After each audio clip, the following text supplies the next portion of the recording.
Hey, what's up, everybody? Today, another episode of SPORTS-REUBEN-LIFE. In this episode, I'm going to talk about the Cleveland Browns and what is actually going to happen here as a result of all this crazy stuff that happened with Myles Garrett hitting Rudolph in the head with the helmet, and he didn't have his helmet on. So anyways, but first, like, subscribe, tell me what you guys think. Second part of today's show is going to be on Facebook. Click on the link. That's all you have to do. Like, subscribe, put comments. I like the comments. The comments are probably more important than everything else there.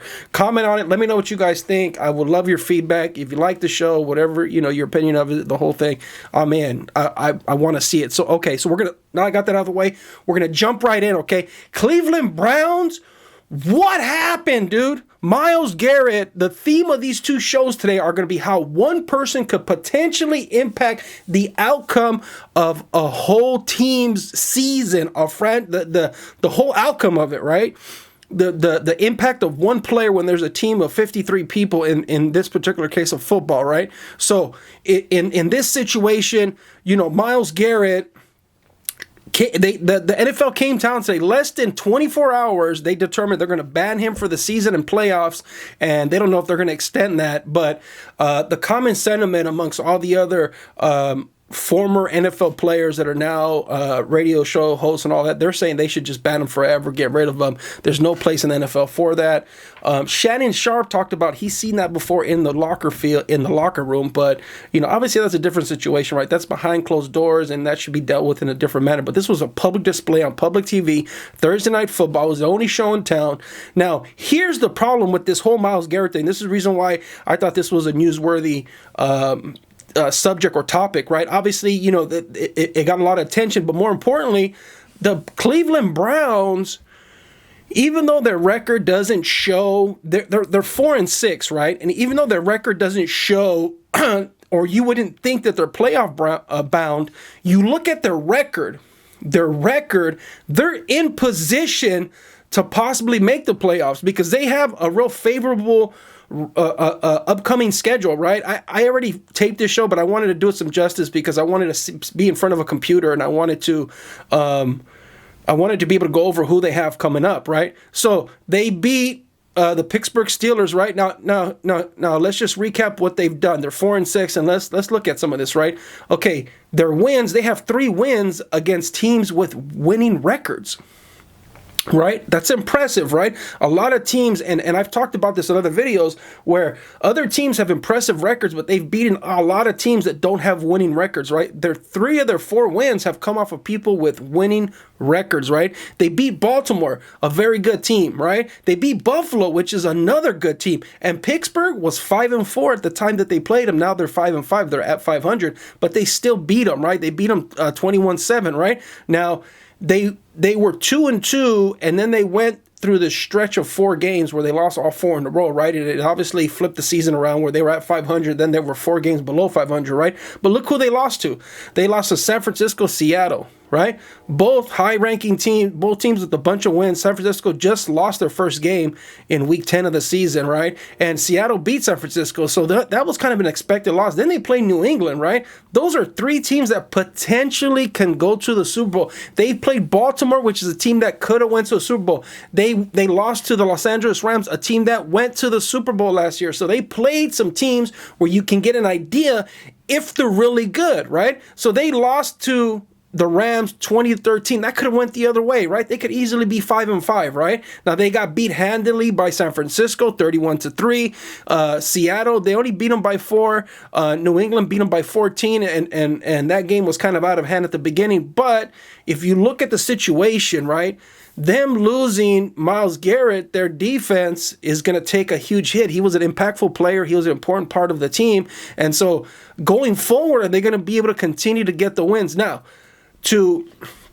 if you look at the people that they have, is they have like a 4-headed monster on offense, right? You have Baker Mayfield, which is a solid quarterback, dude. A lot of people don't give him enough credit, but he's not being given gold keys he's not been given like an A1 team and situation, right? He's getting, he's kind of dealing with what he's been given, and he's persevered. I like Baker Mayfield. I think Baker Mayfield can become a really good player, and if anybody, he could turn that Cleveland Browns franchise around. They've had a ton of losing seasons. They haven't had any winning there, right? They went like 2 seasons without winning a game, right? So that being said, they have Baker Mayfield. They have Odell Beckham Jr., who he's been a pedestrian receiver thus far, right? Jarvis Landry, the same thing. It's like you would think that 2 tremendous wide receivers, you would see that their levels over here or individually are this good. You would think that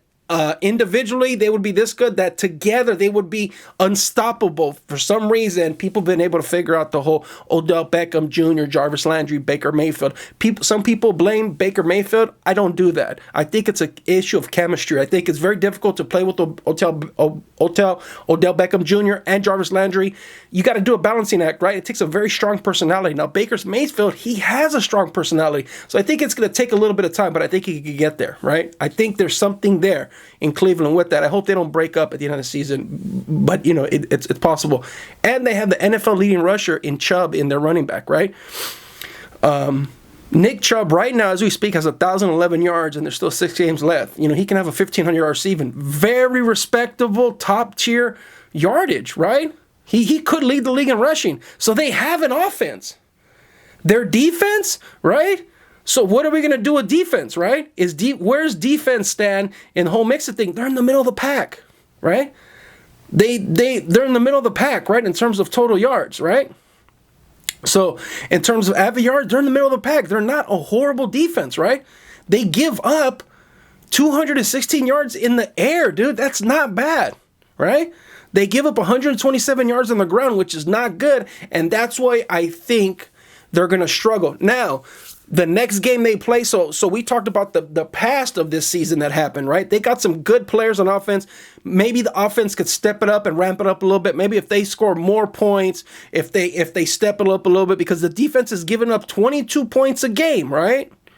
Which is not bad, but it's not good. So the offense is scoring 19 points a game. That's not good. The offense, if they could get to 25 points a game on average in these last remaining 6 games, I think they can win 5 out of the 6 of them, right? So you look at moving forward, the biggest thing with this whole situation is they're going to play a favorable schedule. They play Miami. Miami's not playing good this year, right? They could get that victory. They're going to play Pittsburgh again at Pittsburgh, right? So that's going to be the rematch, right? Pittsburgh, they already know what they have. They played them well. They did good against them, right? Is the loss of Myles Garrett going to be something? It's going to be a fact. It's going to be a factor with that, right? Then they play Cincinnati, Arizona, Baltimore, then Cincinnati again. So they can win 5 of those 6 games on paper, right? So the question is, are they going to be able to do it? I think they could make the playoffs. 9-7, it's going to be hard to get in with the 9-7 record. 10-6, I don't want to say you guarantee you get in with the 10-6 record, but other people have to lose. But they can still make the playoffs, right? They have a chance still. So we can't give up on them, but it's up to Baker Mayfield, Nick Chubb, Odell Beckham Jr., Jarvis Landry, and that offense, right? Offense has got to ramp up what they're doing. If they can do that, they're going to pull off more of these W's, right? People are going to see that Myles Garrett is not there. Is the number 2 guy, is he going to be able to at least hold the dam, right? Is he going to at least be a decent placeholder in that situation? So this was a compelling situation. It's unfortunate that this guy went too far. He got emotional. He apologized. Obviously, we know that's not something that anybody condones. He did what he did. He made a huge mistake. He got basically suspended for the whole year, right? And he's an impactful player. So looking back on this week, if they lose all their games moving forward, then you know that he was a factor, right? If they win most of their games out and they make the playoffs, what can you attribute that to? Is that coaching? Is that the quarterback? Is that leadership? Is that management? Is that who's going to get the kudos if they do well, right? Who's going to get the kudos if they continue the upswing? Because we don't want to say turn it around, because they just won 2 games in a row. They beat a Buffalo that was very respectable. They beat Pittsburgh, which was very respectable, right? Those are 2 well-coached teams, and they beat them. Now, they lost that 4 in a row. They lost to Denver. They shouldn't have lost to Denver. That was kind of like they could have been 3-6. They could have been 5-5 right now, right? So I like what's going on in Cleveland. I think this was an interesting, compelling story. We're going to see this is a pivot point in their season, right? Pivot point in their season. Can they get to 500? They play Cincinnati twice, and Cincinnati's not winning any games, right? So they could get 2 wins there. That makes them 6-6, right? Arizona, they can beat that. They have a young quarterback. They can beat them, right? Pittsburgh, Miami, they can do those too. They beat Baltimore, right? And they play Baltimore at home. They beat Baltimore on the road. Now, is Baltimore, have they refined themselves in the, you know, have they been refined enough where they figured out how to beat Cleveland? Who knows, dude? This is a good story to follow. And I'm going to make future videos about this, because if they can get through Miami and Pittsburgh, then they can get to the playoffs, right? So anyways, if you guys like this video, like, subscribe, all that good stuff. Again, I'm going to say it again in the comments. Hit me in the comment section. I want to hear what you guys have to say. What do you think about the video? What do you think about everything? Give me your opinion of it. I would love to hear that. So anyways, thanks for watching. Bye.